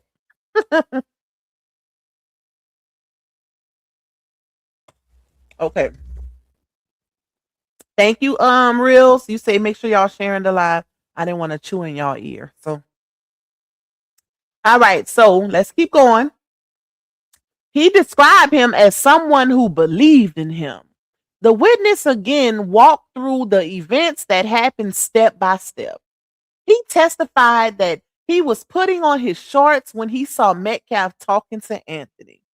He described Metcalf asking Anthony who he was and said Anthony was trying to provoke him. Imagine that, y'all. Imagine Karmelo trying to provoke Austin knowing he outnumbered, right? Let's keep going. The witness testified that Metcalf said something to the effect of, dude, I'm not going to fight you at a track meet. They want us to believe that that thick ass kid who was known for causing shats walked up to Karmelo and said, I'm not going to fight you. Just remove yourself. You don't belong here. First of all, if that was anywhere in his character of being a leader and a problem solver, like his mom said, he would have went got a coach. Because once you tell another kid 15 times, according to the witnesses, and they don't move, that should tell you have no authority over them. You a kid your damn self. He was a bully. Shout out to Pastor Eli. Because a kid who was a leader, a kid who had problem solving abilities, goes and gets an authoritative figure. He doesn't presume that role himself. He goes and get an adult so it does not escalate to physical. Like the common sense, baby. Okay. So, did you think a fight was going to happen? The prosecutor asked. No, because Austin said, I'm not going to fight you at the track meet. Those were his exact words, the 17-year-old witness. So he said he wasn't going to fight him, but he shoved the shit out of him. And to the point where Karmelo flew back, to the point where Eddie Parra flew back, but he said he wasn't going to fight him. So he was just going to assault him in hopes of Karmelo not responding physically. Oh, okay. So, like the student witnesses before him, the team said Anthony was the aggressor. Imagine though, y'all, they're saying Karmelo was the aggressor, but they're saying Austin was the initiator of the physical contact. The aggressor is the initiator of the physical contact. Took his bag, shoved him. That's the aggressor. Karmelo wasn't taking Austin's possessions. Karmelo didn't push Austin. Not only did you commit an act of robbery, but you also assaulted him. But they downplayed it to paint Karmelo as the aggressor to give him that murder charge. Let's keep going. Then it says, hold on, where did I stop? Like the student witnesses before him, the teen said Anthony was the aggressor, and it did not appear to be an act of self-defense, y'all. How convenient. So not only did the defense not object and allow the prosecutor to question or ask these underage kids a question of certainty to the law, was it murder or self-defense? Damn near every witness, the judge allowed it too. Ain't that some shit? Like, this why Judge Cockroach ain't want no cameras, okay? He said he had the impression that Anthony was trying to blend in with the crowd after the poking. Okay, let's keep going. Here's where it gets interesting. Here's where they start to pull the truth out that's buried in the lies. That's buried in the what they call it? The pre-preparation. Let's say that. The pre-rehearsed lies. Under cross-examination, the defense showed a diagram of the bleachers for the witness to indicate where everyone was sitting or standing. The attorney emphasized that Metcalf was standing and Anthony was sitting. But Karmelo was the aggressor, though. While he was sitting down the whole time. He was sitting with his hand in his bag, the teen said. Now, mind y'all, that's 3 witnesses so far that said Karmelo was sitting down with his hand in his bag. At what point did the bag get snatched? Notice none of these teens, none of these pre-rehearsed teen testimonies testified of Austin stealing Karmelo's bag, because that's what it was. Robbery. We ain't even gonna say theft. We're gonna say robbery. Okay? None of them mentioned Austin snatching the bag. But Hunter did. Daddy Jeff did. Why? I wonder why. I wonder why they're not mentioning that. That's interesting. Somebody put it in the chat. Let's keep going. The witness reenacted the shove to the shoulder that Metcalf gave Anthony. He said at that point, Anthony stood up and poked Metcalf. Well, if they all witnessed the poking, right? Why is it on video camera that the prosecution released, might I add, the chopped up, spliced up, manipulated, edited video? Why is it on their video where you can see Karmelo running off and them pursuing to chase and then stopping once they realize Austin is injured? Why did Austin have to yell out, "Oh my God, I think I'm stabbed. I think I've been stabbed," if they all witnessed the stabbing happening? Let's make 2 and 2 4, y'all. If they all witnessed it, why did he have to pick up his shirt and show that he had been stabbed? Remember, Hunter said he whipped his head around, but he didn't see the poking. And the reason why he said he whipped his head around, because he too was in pursuit of Karmelo. So if Hunter was there the entire time, how is it that these other kids, thick ass kids, testified, Austin pushed Karmelo slightly, and then that's when the stabbing happened? How do y'all know that if y'all didn't even see it? Pre-orchestrated, pre-rehearsed. Because the main witness / initiator, Hunter Metcalf, said in news interview, he whipped his head around, but he didn't see the stabbing. Either he didn't see it or he did it or it's a lot of theories, y'all. It's a lot of theories going on right now because I'm starting to believe that poking didn't happen until right after Karmelo got from up out of there. Because if y'all notice, like I said, there's a video where a creator is pinpointing Karmelo is at the top of the canopy, highlighted in white. And there's still commotion and arms swinging back and forth under the canopy. That could be the reason why none of the boys actually seen the poking happen, even though they testified they did. But it's literally impossible because why would we be chasing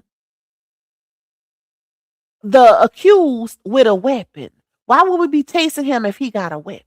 If he just poked somebody? No, it makes more sense to show that they was chasing him. They didn't even know Austin was poked. Hint, hint, you can see them in the video, then turning back once Austin even realized he was poked.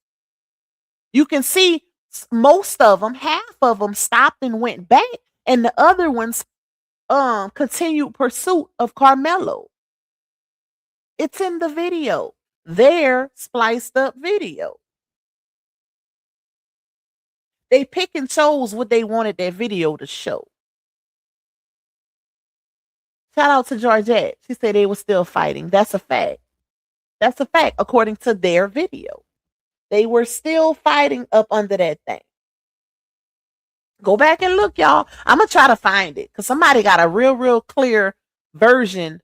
And you can see they was still throwing hands, child. Frey said that's why the mom and dad pissed at Hunter. That's what I heard. Husky messy. The whole thing started because of him. He got poked in the scuffle. That's why they was throwing Shat away. Yep. That's exactly why. That's also why it's two pokers. Why would two pokers be submitted into evidence? And this is also where fingerprinting with the forensics comes in at. Because we don't need two alleged murder weapons, right? Why would we need two? And why wasn't the other poker spoken upon in trial? They submitted it into evidence, but, well, I can't say it wasn't because I wasn't there. But none of the people that was in court that actually witnessed the trial said anything about the other poker being spoken upon, but prosecution submitted both into evidence. Then I heard they moved it from where it actually was. That's another thing. And they're not supposed to. That's tampering with evidence.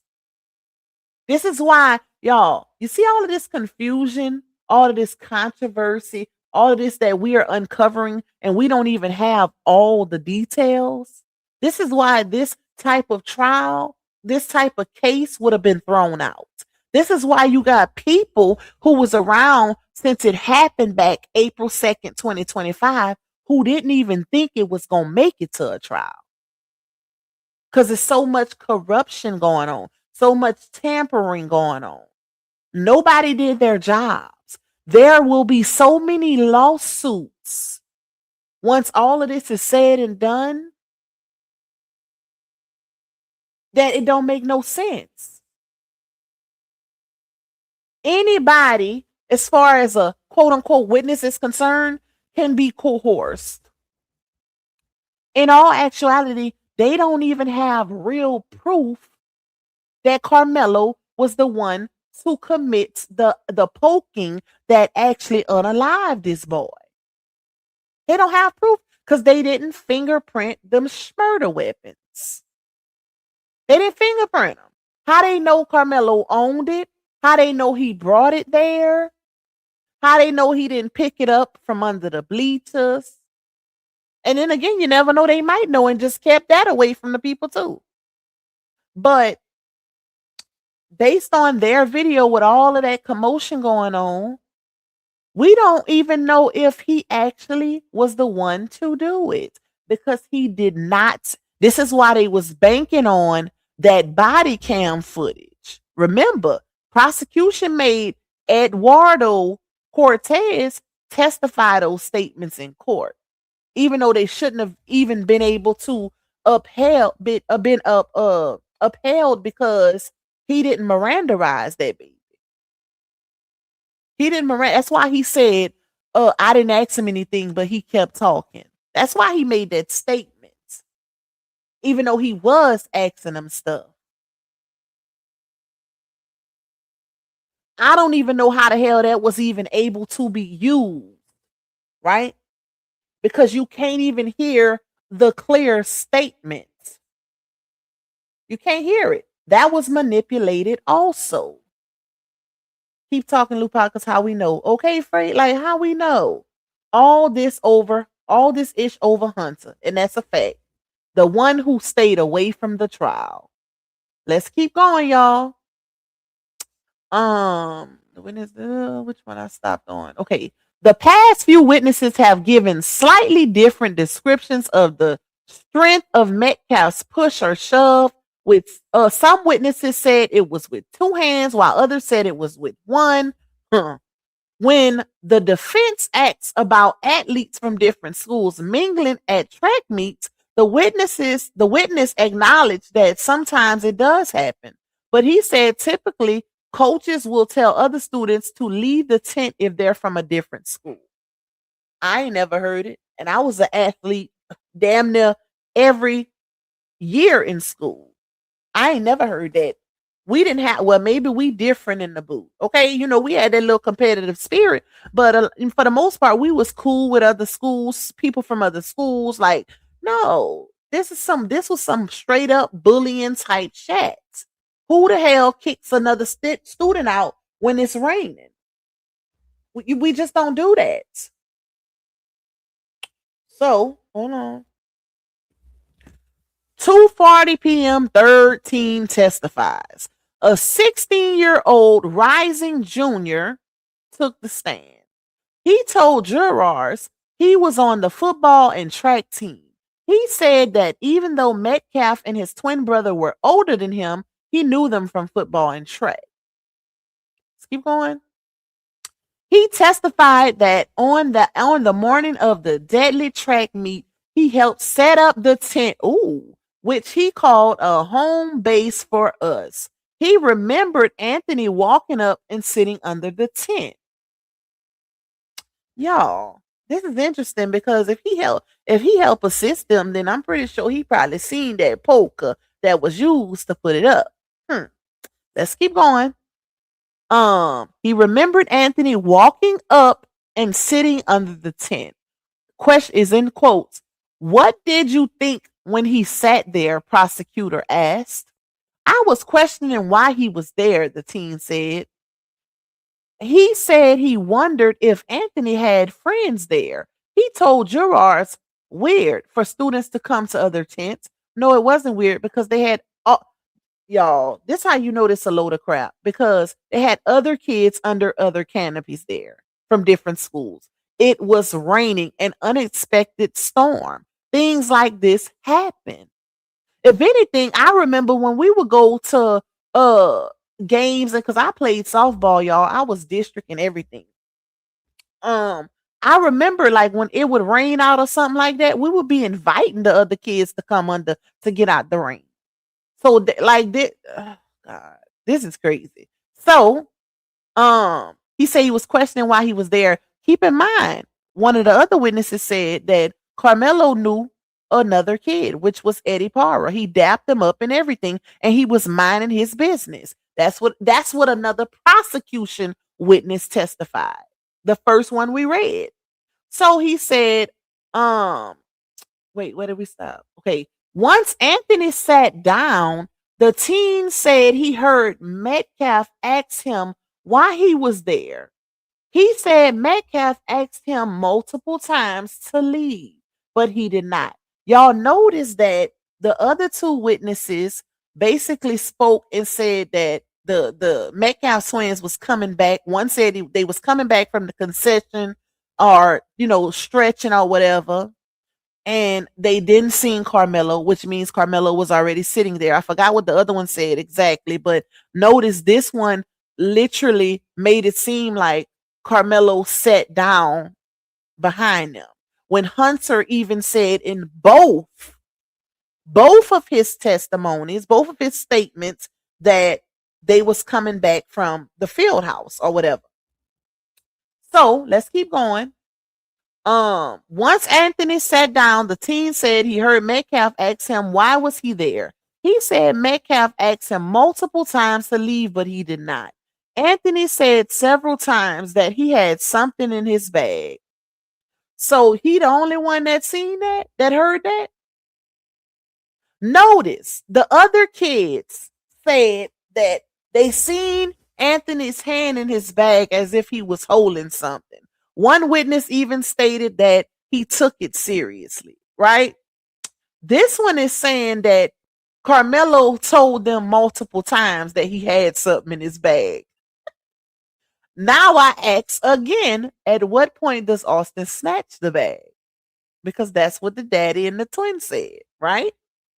Anthony said several times that he had something in his bag. The teen testified that the poker already had to be open because there was no way he could have poked Metcalf that fast. Now we getting somewhere, y'all. Now we getting somewhere because according to the pictures that the prosecution put out, the poker was halfway open. It was halfway open. And this, in my opinion, this testimony also indicates that they didn't see the poking happen. They didn't see it happen because according to the evidence pictures, the poker was almost closed. They take pictures of how they find it.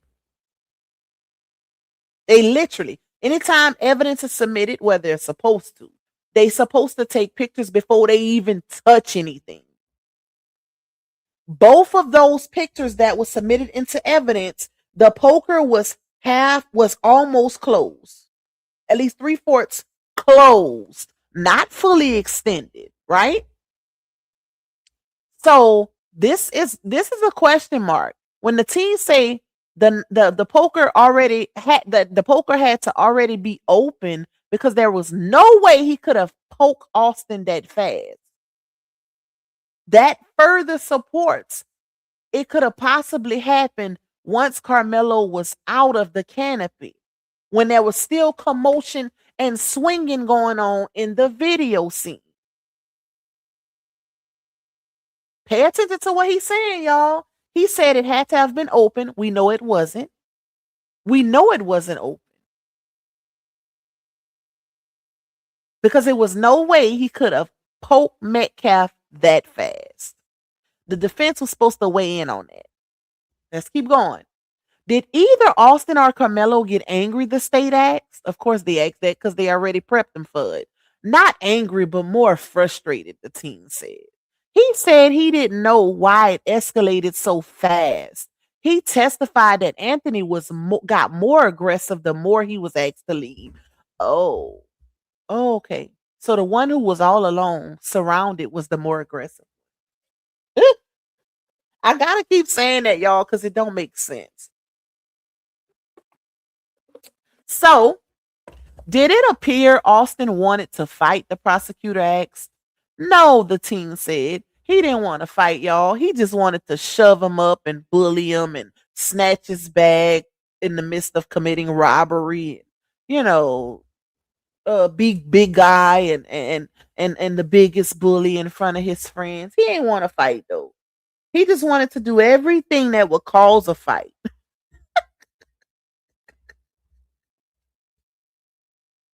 He wanted to do everything that would provoke a fight, but he didn't want to fight though. Okay? Listen. That's the signs of a bully. Like, make it make sense. I want to tell him he got to go multiple times. I want to tell him and shout out, I got to get that video from Freezy because it's a video of the dad unintentionally saying that Austin said, I'm going to make you leave or I'm going to make you move. And then he switched it up. He tried to hurry up and switch it up, but it was too late. I think that's when Jeff had got on a TikTok panel. I'm going to get it from Freezy. Y'all play it on our live tomorrow. But after he said that, he tried to hurry up and switch it up. But he wanted to do everything but fight. Okay, let's keep going. When asked why he thought Anthony was bluffing about having something in his bag, the teen said it was because I would never think someone would have a poker at a track meet. He didn't. It was y'all shit, okay? I think it was one of the twins. Was anyone on their feet because a fight was going to break out? The state asked. No, sir, the teen replied. Oh, so he the only witness that didn't see they was all standing up, including him? Because every other witness testified they stood up. Karmelo was seated. See, this that shit I be talking about, y'all. This it right here. So he's saying that all of this was going on while they was sitting down. I don't know how the hell they was able to convict this baby off of these testimonies. Let's keep going. Would people be standing if they thought a fight was about to break out? The prosecutor asked. Yes, sir. Recording on cell phones, the teen said. We seen one doing it. He's literally in a video with his hand extended, recording. And they all was standing up. So let's use the prosecutor's words against him, y'all. And this is what I would do if I was a defense attorney. The prosecutor said, would people be standing? And this is how the kids think, right? Because this is how the kid responded. Would people be standing up if they thought a fight was about to break out? Question mark, the prosecutor asked. The child said, yes. Yes, sir, recording on cell phones. Well, if that's the case, I would use their words against them because the other three witnesses testified that all of them thick ass kids was standing up around Karmelo and Karmelo was seated the entire time. So that lets you know a fight was about to break out. Prosecutor, your own words. Let's keep going. The teen said the altercation did not look like self-defense. He said Anthony was the aggressor and the one who provoked the fight. Well, if he's the one who provoked the fight, why was he seated the entire time and warning Austin, do not touch me. Don't touch me.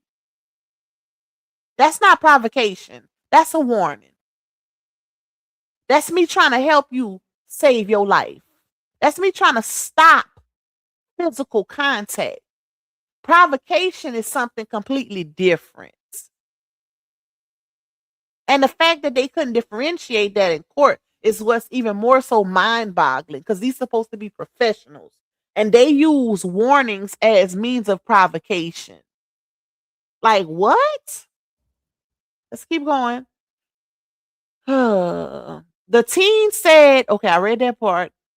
Under cross-examination, let's see where we go with the defense, Mike Howards. The defense attorney asked the 16-year-old witness about the recorded statements he gave at the police station. Because keep in mind, y'all, and this is why I don't understand how they were able to convict off of the sloppy ass evidence, the verified evidence not sent to forensics for fingerprints, etc. The perjuring witnesses, the pre-orchestrated, pre-rehearsed witnesses. Cause damn near all, I keep getting these dusty foots in my comments talking about it was video proof, it's body cam proof, it's 21 witnesses. Do y'all know how many of these witnesses were literally caught in lies and perjury just off of their initial police statements alone? That's the one good thing that the defense attorney did. He was able to cross these kids and catch them up in their deceptions. And it still wasn't enough to show that this was a load of crap. damn near every kid said something completely different in their initial statements than what they was pre-rehearsed to say on the witness stand. And that's sad. All of their testimonies should have been thrown out. Let's go. Hold on, let me see. Prime example. Under cross-examination, the defense attorney asked the 16-year-old witness about the recorded statements he gave at the police station. And I would think the brains are way more refreshed right after it happened than a year later. He admitted that he was able to communicate and text other teammates while waiting to be interviewed. Make it make sense, y'all. That's how he found out that Metcalf had died. Oh, let me take a little 1 second to bite my cookie and let that marinate on y'all. Wow. Hold on, y'all.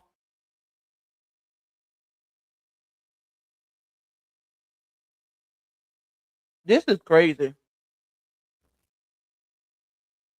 He admitted that he was able to communicate and text other teammates while waiting to be interviewed. That is an admittance of guilt and an admittance of them making sure their testimonies co-align.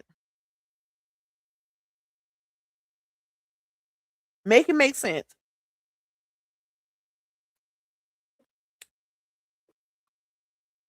So, he also admitted that, or it ain't just one. He also admitted that he saw Anthony greet someone under the tent he allegedly knew. So that's the second witness that said they seen Karmelo talking to somebody under the tent he knew, aka Eddie Para, the biggest liar, the biggest snake. He was the friend up under the canopy. 2 witnesses. All right, let's keep going. Remember, this the same witness who told the prosecution earlier in his testimony that he didn't understand why Karmelo was under there. But then when you get crossed by the defense, you let the defense know that Karmelo knew somebody that hold on, let me go back up. He admitted that Anthony was greeting somebody under the tent who he allegedly knew. Imagine that. And then the defense said, did the other student ever say that he knew Carmelo Anthony? The defense asked. They're talking about Eddie. He says, no, not when Carmelo was questioned about why he was there, the team said. So that lets it be known that Eddie could have prevented a lot of the conflict had he just told those thick ass twins that, hey, y'all chill. This my homeboy. He good. We talking. Y'all cut it out. He could have prevented probably the thick ass child. He probably would still be here had Eddie opened his mouth and not pretended like he ain't know what the hell was going on. Let's keep on. The teen said Anthony was under the tent for just a few minutes before he was questioned. That's interesting, y'all. That's real interesting. Because if we going off of that spliced up video that the prosecution put out, if you're paying attention to them thick ass kids walking like they're looking for prey, they go straight to that canopy, straight up the middle, straight to Karmelo. It looked like it was no time. They wasn't sitting down. None of that. They didn't go up in there and sit down. They went straight. Matter of fact, Hunter went straight up to Karmelo. It's in their video. He went straight up to Karmelo. At no point do you see a video where everybody's just sitting down chilling.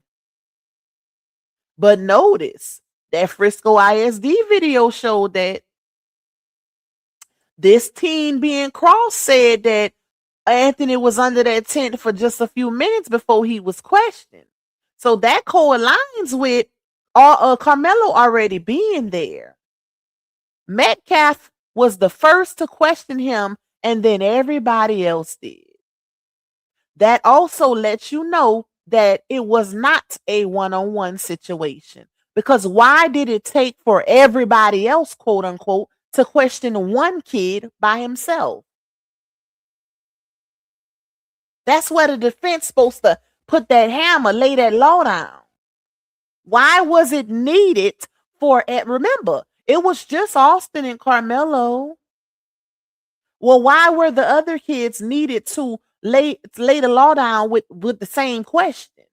Why did they all have to ask Karmelo what was he doing there? Why did they all have to tell him to leave? One kid wasn't enough? That's interesting. Let's keep going. Defense attorney Toby Shook asked the teen to read from the transcript of his police interview. According to the transcript, he said it was Austin and Hunter telling Carmelo Anthony to leave. This is where I'm a little confused, right? Because, and confused in a good way, not a bad way. Because if those initial, I wonder if we can get those. They probably got that sealed too. But I'm gonna find out though. If all of those initial police statements from the witnesses, from the kids and they saying, like this one, Hunter and Austin was telling them to leave, then that's another thing that the defense should have weighed in on, because remember, a lot of the other witnesses said Hunter wasn't involved, even though Hunter said he was, and his daddy.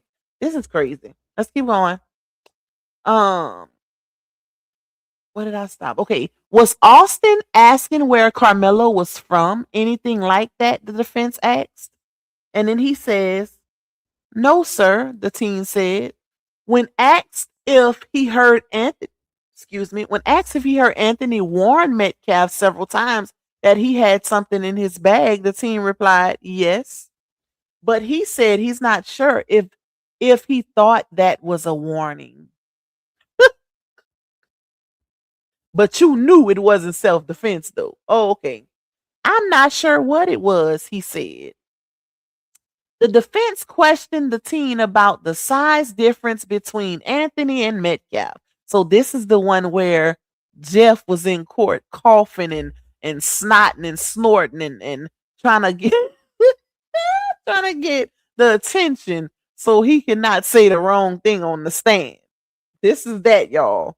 The defense questioned the teen about the size difference between Anthony and Metcalf. Metcalf outweighed Anthony by about 50 or 60 pounds. The teen admitted that maybe he could be considered intimidating. Oh, maybe. And I beg to differ, because if it said that Karmelo was 130, 135, 5'8" at the time, and Austin thick ass was 220, 6'2", y'all? I think they said 6'2", and then Hunter was 6 foot, 200 and some pounds. That sounds a little more than that's way more than 50, 60 pounds to me. And let's use our great old dusty calculator real quick. And we're gonna give Karmelo 135. So if Austin was 220 and Karmelo was 135, that's a 85-pound difference. That's a 85-pound difference. Okay. And then when you add the other thick ass twin, that's even bigger. That's even bigger. Hence why the prosecution kept Hunter away from the trial, because they didn't want the jury to be swayed by Hunter's size versus Karmelo's, even though Austin was even bigger. So, and that was admitted by Megan Metcalf herself on TikTok. Let's keep going. 1:40 p.m. Second teammate testifies. How long we been here, y'all? We've been here 2 hours, so I'm gonna do this one, and then we're gonna cut this one dry. We'll do a part 2 because it's a lot more. It's a lot more, and I don't want to make this live too long. All right, let's see. 1:40 p.m. Second teammate testifies. A second team testified that he was sitting right next to Anthony in the bleachers. Did it look like Austin was looking to pick a fight? The prosecutor asked. No, sir, the teen replied. Did it look like Karmelo was looking to pick a fight? The prosecutor asked. Yes, sir, he answered. But the other one said Karmelo was minding his business. The first witness said he was minding his business on his phone, but he was looking to pick a fight. Okay. When surrounded by multiple kids. Oh, that's so you mean to tell me this smart kid was asking to be jumped on? Because typically kids defend kids that they're cool with. That's just in kids' nature. Kids don't typically let it be a one-on-one type of situation, especially not when you got a twin brother. But Karmelo was the one looking to pick a fight. Anyways, did this look like self-defense to you? The attorney asked. No, sir, the teen said. That should have never been allowed, y'all. That should have never been allowed. Okay. All right, we're gonna save this one because it's long. We're gonna stop it here with the Metcalf's teammate testifies because we still got a good ways to go. So we're gonna stop it there, and I'll do a part 2 so we can try to get through these testimonies because yeah, it's a lot, y'all. It's a lot. They said it was like at least 21 people that testified. Well, probably more. It probably was more than that. But a lot of them were struck. So why you got people saying, oh, 21 testimonies all saying the same thing? Child, from what I heard, a lot of them was caught perjuring. Okay? And that was according to people that was actually in court. That's why I can't take these people serious who come in the comments blurting shit out because they believe in the corruption. Yeah, no, we're not finna do that. Have your beliefs over there, okay? We good over here with what we believe. They were y'all, you see, let me stop. I got y'all cutting up in the comments, child. Hey, Miss Eugenia, thank you for that blessing you sent me earlier. I appreciate you, my love. Hey, Miss Black Vivian, you said I just got home. If y'all just coming in, y'all gonna have to catch the replay. I will be back. I'm gonna see if it's gonna be later or if it's gonna be tomorrow. We'll see what happens, y'all. We'll see what happens. It just depends, okay? Because I'm finna go cook for my children. Y'all know they out for the summer, so I'm finna go cook for my babies real quick, and then we'll go from there. But if y'all don't see me no more tonight, it'll definitely be tomorrow. And yeah, I love y'all. Thank y'all so much for y'all support in this live. Please hit the like button if you have not already hit it. And I will see you guys later. Bye, y'all.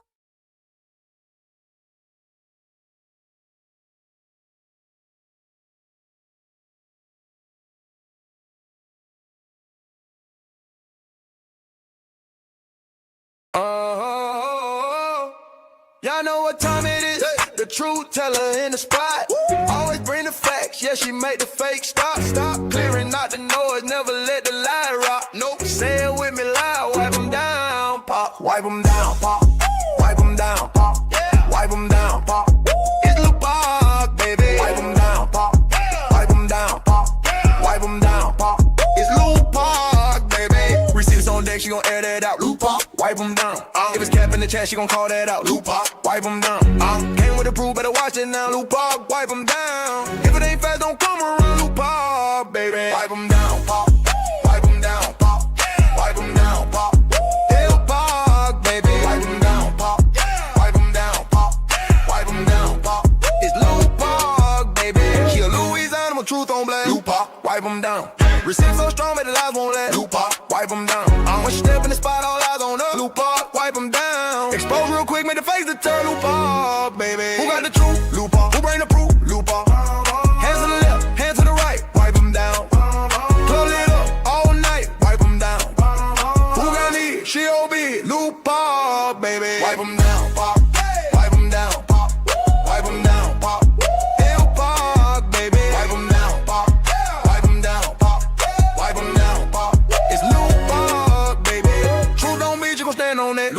wipe them down. Blocking the trolls, never looking back. Lupa, wipe them down. Whole crowd move when the name get loud. Lupa, wipe them down. She the voice of the people and she shut them down. Lupa, baby. True too strong, wipe them down. Crowds sing along, wipe them down. From the booth she a beast, wipe them down. It's Lupa, baby. Shut it down.